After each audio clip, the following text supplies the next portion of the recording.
பாராளுமன்றத்தினுடைய வாக்காளர் பெறுகிற மக்களே, வருகிற ஏப்ரல் 19ஆம் தேதி அன்று நடைபெற இருக்கின்ற பாராளுமன்ற தேர்தலில் பாரதிய ஜனதா கட்சியினுடைய வெற்றி வேட்பாளர் கார்த்திகாயினி அவர்களுக்கு தாமரை சின்னத்திலே வாக்களித்து வெற்றி பெற செய்யுமாறு உங்களை வேண்டி வணங்கி கேட்டுக்கொள்கிறோம். 531 தேர்தல் வாக்குறுதிகளை கொடுத்துவிட்டு 3 ஆண்டு காலம் ஆட்சி நடத்திக் கொண்டிருக்கிற திமுக இப்போது பாராளுமன்ற தேர்தலுக்கும் தேர்தல் வாக்குறுதி கொடுத்திருக்கிறது.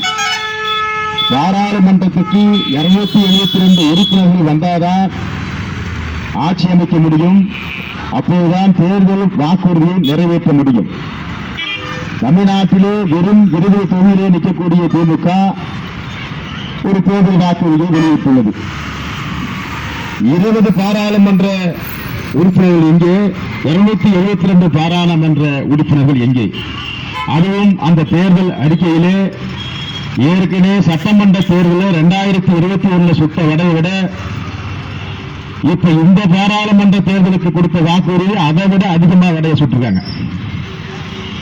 ஐயா பாரத பிரதமர் நரேந்திர மோடி அவர்கள் இந்த 10 ஆண்டு காலம் ஆட்சி ஏற்றவுடன் நம்முடைய பாரத திருநாட்டை பொருளாதாரத்தில் 11வது இடத்தில் இருந்ததை 5வது இடத்திற்கு முன்னேற்றி கொண்டு சென்றிருக்கிறார். ஒரு ஊழல் கிடையாது. அவர் குடும்பத்தில் யாருக்கும் போய் அவருக்கோ அவர் குடும்பத்தை சார்ந்தவருக்கோ அரசு பணிகளில் யாரும் ஆதாயம் பெறவில்லை.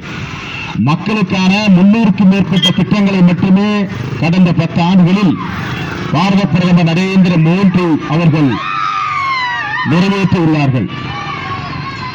இன்றைக்கு உங்கள் வீடுகளுக்கு குழாய் மூலம் குடிநீர் தண்ணீராகட்டும், கொரோனா காலத்தில் இலவசமாக 2 முறை தடுப்பூசி போட்டு உங்கள் உயிரையும் காத்த ஒரு தலைவராகவும், இன்றைக்கு 3 ஆண்டு காலம் உங்கள் ரேஷன் அட்டையின் மூலம் ரேஷன் கடை வாயிலாக இலவசமாக அரிசியும் கோதுமையும் கொடுத்து உங்கள் பசி போக்கிய தலைவராகவும், விவசாயிகளுக்கு ஆண்டுக்கு 6000 பணம் கொடுத்து விவசாயிகளுடைய நலனை காத்த ஒப்பற்ற தலைவராகவும், விவசாயிகளுடைய பொருட்களை விற்பதற்காக இந்தியா முழுவதும் ஈனாம் என்று சொல்லக்கூடிய சந்தையும் ஏற்படுத்தி விவசாயிகளுடைய மண்ணினுடைய தரத்தை மேம்படுத்த மண்வள அட்டையும் கொடுத்து விவசாயிகளுக்கு 1040 ரூபாய் மதிப்புள்ள யூரியாவை 300 ரூபாய் கொடுத்து விவசாயிகளை விளைச்சலை அதிகரிக்கக்கூடிய ஒப்பற்ற திட்டங்களை கொடுத்த ஒப்பற்ற தலைவராக 10 ஆண்டு காலம் குறை சொல்ல முடியாத ஆட்சியை தந்த ஒப்பற்ற தலைவர் பாரத பிரதமர்.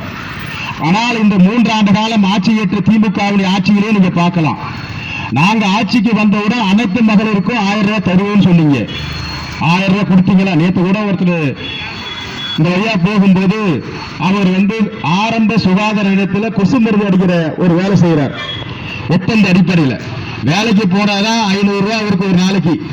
அவர் அரசு ஊழியரா கணக்கு எடுத்துட்டு அந்த அம்மா காய்கறி விற்குது, அதுதான் தகுதின்னு சொல்லி அவங்க அந்த அம்மாவுக்கு 1000 ரூபாய் தரல. இப்படி பொய்யா மோசடிகளையே அவுத்து விட்டு வாக்குகளை மட்டுமே வேட்டையாட வருகின்ற இந்த காங்கிரஸ் திமுக கூட்டணியை இந்த மண்ணிலிருந்து இந்த முறை விரட்டி அடிக்கவில்லை என்றால் 10 ஆண்டு காலம் இந்த பாராளுமன்ற தொகுதி எப்படி முன்னேறாமல் இருந்ததோ அதே போலதான் இருக்கும். அதோடு மட்டுமல்ல, 531 தேர்தல் வாக்குறுதி நாங்க வந்தா அரசு ஊழியருடைய அத்தனை குறைகளையும் நீப்போம், புதிய பென்ஷன் திட்டத்தை கொண்டு வருவோம், உடனே இடைநிலை ஆசிரியருக்குள்ள அந்த ஊதிய முரண்பாடை களைவோம், ஒப்பந்த அடிப்படையில் பணியாற்றக்கூடிய உடற்கல்வி ஆசிரியர் ஓதி ஆசிரியர் நாங்கள் பணி நிரந்தரம் செய்வோம். கட்டுக்கட்டா புழுக அள்ளி விட்டதுதான் ஆட்சி. 3 வருஷமா ஒண்ணுமே இல்லை. அதோட விட்டாங்க. நாங்க ஆட்சிக்கு வந்த உடனே டிஎன்பிஎஸ்சி எக்ஸாம் மூலமும் நான் இன்டர்வியூ மூலமும் நாங்க தமிழ்நாட்டு இளைஞர்களுக்கு 5 லட்சம் பேர் வேலைக்கு எடுப்போம்னு சொன்னீங்க. டிஎன்பிசி மூலமா 3 லட்சம் பேரும், நான் இன்டர்வியூ மூலமா 2 லட்சம் பேரும் வேலை எடுப்போம்னு சொன்னீங்க. ஆனா ஒரு வருஷத்துக்கு டிஎன்பிசி மூலம் நீங்க வேலைக்கு ஆள் எடுத்திருந்தா 20000 பேரும், நான் இன்டர்வியூ மூலமா நீங்க ஆள் எடுத்திருந்தா 40000 பேரும், 1,10,000 பேர் நீங்க வேலை கொடுத்துடணும். ஆனால் இந்த 3 ஆண்டு காலத்திலே டிஎன்பிசி மூலமாக வேலைக்கு எடுத்தது வெறும் 10,603 பேர். இன்று மோசடிகளை செய்வது மட்டும்தான். அது ஒரு மு க ஸ்டாலின் அவர்கள் வெள்ளை அறிக்கை விடுவார்னு விடமாட்டார். மீண்டும் நாங்கள் ஆட்சிக்கு வந்தால் அதை செய்வோம் இதை செய்வோம் செய்யாத வாக்குறுதிகள் மட்டுமே கொடுப்பது அவருடைய நோக்கம். இன்றைக்கு பாரத பிரதமர் அவர்கள் சொல்லாமலே இன்றைக்கு பெண்களுடைய நலனுக்காக இலவச கேசவா இணைப்பையும் கொடுத்து இன்றைக்கு உஜ்வாலா திட்டத்திலே உங்களுக்கு மானிய விலையில 400 ரூபாய் மானிய சிலிண்டர் 60 ரூபாய் கொடுத்து கொண்டிருக்கோம். இன்றைக்கு நாங்க ஆட்சிக்கு வந்தா திமுக சொன்னார், மு க ஸ்டாலின் சொன்னாரு சிலிண்டருக்கு 100 ரூபாய் குறைப்பணும். 3 வருஷம் ஆட்சி இன்னும் குறைக்கல. இப்ப ஒரு பொய்யா ஒரு வாக்குறுதி கொடுத்திருக்கார். நாங்கள் ஆட்சிக்கு வந்த உடனே சிலிண்டர் 500 ரூபாய் தருவோம்னு சொல்லிருக்காரு. கையால் ஆகாத செய்ய முடியாத திட்டங்களை உங்களுடைய பொய்யா எடுத்து கூடி வேட்டையாட வரக்கூடிய இந்தியா திமுக கூட்டணியை இந்த முறை விரட்டவில்லை என்றால் இந்த சிறந்தரம் பாராளுமன்றம் பின்தங்கிவிடும். ஒரு சின்ன குழந்தைய கூட கேட்டா கூட சொல்லும் பாரத பிரதமர் நரேந்திர மோடி அவர்கள் 3வது முறையாக பிரதமர் ஆவார். அது யாராலும் தடுக்க முடியாது. அவருடைய நலத்திட்டங்களே அவர் வெற்றிக்கு வழிவகுக்கும். இதான் பாரத மக்களுடைய நல்ல அடிப்படை. 500 ஆண்டுகளாக கட்ட முடியாத ராமர் கோயிலை கட்டி பாரதத்துக்கு புகழ் சேர்த்த ஒப்பற்ற பிரதமர். இன்றைக்கு காசி தமிழ்ச்சங்கம் கொண்டு இன்றைய தமிழுடைய பெருமையும் பாரம்பரியத்தையும் உலகம் முழுவதும் அறிவு செய்த ஒப்பற்ற ஒரு பெருந்தலைவர் நம்முடைய திருவள்ளுவர் அவர்களுக்கு திருக்குறளை 26 மொழிகளிலே மொழிபெயர்த்து தமிழுக்கும் தமிழ்நாட்டுக்கும் பெருமை சேர்த்த ஒரு பிரதமர் நம்முடைய பாரத பிரதமர் நரேந்திர மோடி அவர்கள். இன்றைக்கு திமுக ஆட்சி காலத்திலே ஒரே ஒரு தமிழ் பல்கலைக்கழகம் தொடங்கிய வரலாறு உண்டா? படித்த மாணவர்கள் நீங்க சிந்திங்க. எம்ஜிஆர் காலத்தில் ஒரே ஒரு தமிழ் பல்கலைக்கழகம் தொடங்கப்பட்டது. உடனே மொழி வாரியா நிதி ஒதுக்கினா ஒரே ஒரு பல்கலைக்கழகம் தான் இருக்கு. சமஸ்கிருதத்தில் 17 பல்கலைக்கழகம் இருக்கு. அந்த 17 பல்கலைக்கழகங்களும் திமுக இந்திய காங்கிரஸ் கூட்டணி இருந்தபோதுதான் உருவாச்சு.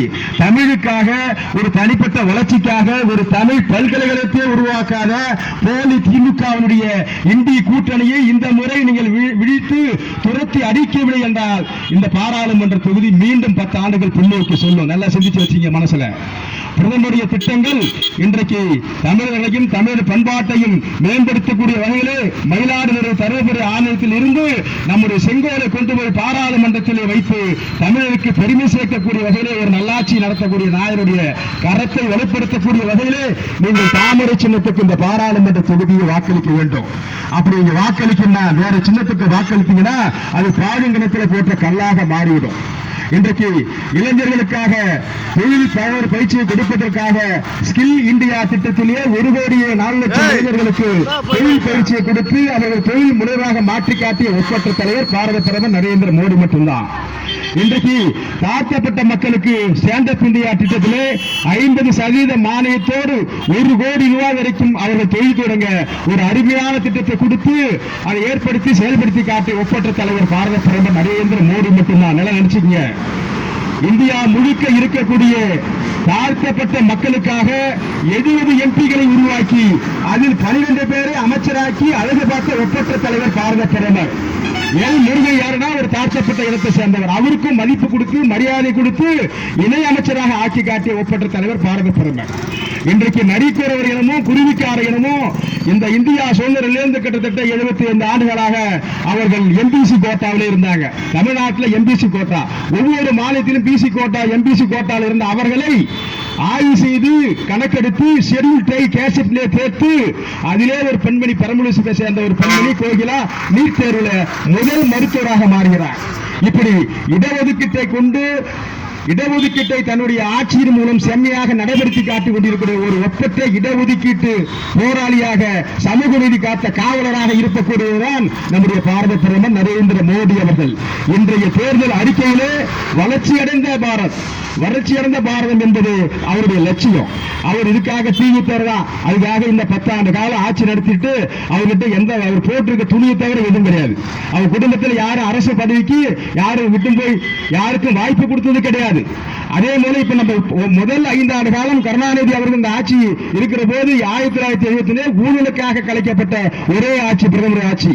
இன்றைக்கு 19 ஆண்டு காலம் ஆண்ட இந்த திமுக இன்றைக்கு நம்முடைய கச்சத்தீவை தாரவாத்தது. 2009 திமுக காங்கிரசும் கூட்டணி சேர்ந்துகிட்டு இன்றைக்கு இலங்கையில் 1,70,70,000 பேரை பாஸ்போர்ட் குண்டை வீசி கொல்லுது. தமிழ் இனத்தை ஒழிப்பது திமுக கொள்கை. ஆனால் நம்முடைய பாரத பிரதமர் அவர்கள் இன்றைக்கு இலங்கை தமிழர்களுக்காக 1.5 லட்சம் வீடுகளை கட்டி கொடுத்து அவர்கள் கண்ணியத்தோடு வாழ வழிவகுத்த ஒப்பற்ற தமிழ்நாட்டிலே பிறக்கவில்லை என்று கூட இல்லை என்றாலும் கூட தமிழர்கள் மீதும் தமிழர்கள் மக்கள் மீதும் தமிழக பண்பாட்டின் மீதும் பற்று கொண்ட ஒரு பற்றாளராக இன்றைக்கு ஒரு மரத்தமிழனாக இந்த தமிழ்நாட்டுக்கு 17 லட்சம் கோடியை கொடுத்து இன்றைக்கு எங்கு பார்த்தாலும் சாலைகளையும் சிமெண்ட் சாலைகளையும் குடிநீர் திட்டங்களையும் கொடுத்த ஒரு ஒப்பற்ற தலைவர் பாரத பிரதமர் நரேந்திர மோடி அவர்கள் 3வது முறையாக ஆட்சிக்கு வர வேண்டும். அவர் ஆட்சிக்கு வந்தால் மட்டும்தான் இந்த சிதம்பரம் பாராளுமன்றம் மீண்டும் வளர்ச்சி அடையும். இல்லைன்னா இது ஒரு 10 ஆண்டு காலம் பின்னோக்கி போவோம். சிந்தித்து உங்களுடைய வாக்குகளை தவறாமல் யார் நல்லவர்கள் யார் உங்களை வேட்டையாட வருகிறார்கள் என்பதை தெரிந்து கொண்டு நீங்கள் கட்டாயம் வாக்களிக்க வேண்டிய ஒரே சின்னம் தாமரை தாமரை தாமரை என்று சொல்லி நீங்க சிந்தித்து பாருங்க. இந்த தொகுதி மேம்பாடு அடைய வேண்டும் என்றால் ஒவ்வொரு குடும்பத்திற்கும் பிரதமருடைய திட்டம் வந்து சேர்ந்திருக்கு. அதை நீங்க குடிக்கிற தண்ணியிலிருந்து வாங்குற ரேஷன் பொருளிலிருந்து இன்றைக்கு விவசாயிகளாக இருந்தாலும் இன்றைக்கு அரசு ஊழியராக இருந்தாலும் எல்லோருக்கும் ஒரு வகையில் பிரதமருடைய திட்டம் சேர்ந்திருக்கிறது. ஒப்பற்ற பிரதமர் கரைபடியாத கரங்களுக்கு சொந்தக்காராக இருக்கக்கூடிய நம்முடைய பாரத பிரதமர் நரேந்திர மோடி அவர்களை மீண்டும் 3வது முறையாக பிரதமர் ஆக்கிட இதோ இந்த சிதம்பரம் பாராளுமன்ற தொகுதியிலே பாரதிய ஜனதா கட்சியினுடைய சார்பிலே நிற்கின்ற கார்த்தியாயன் அவர்களுக்கு தாமரை சின்னத்திலே வாக்களித்து வெற்றி பெற செய்யுமாறு உங்களை வேண்டி வணங்கி கேட்டுக்கொள்கிறோம். நன்றி, வணக்கம்.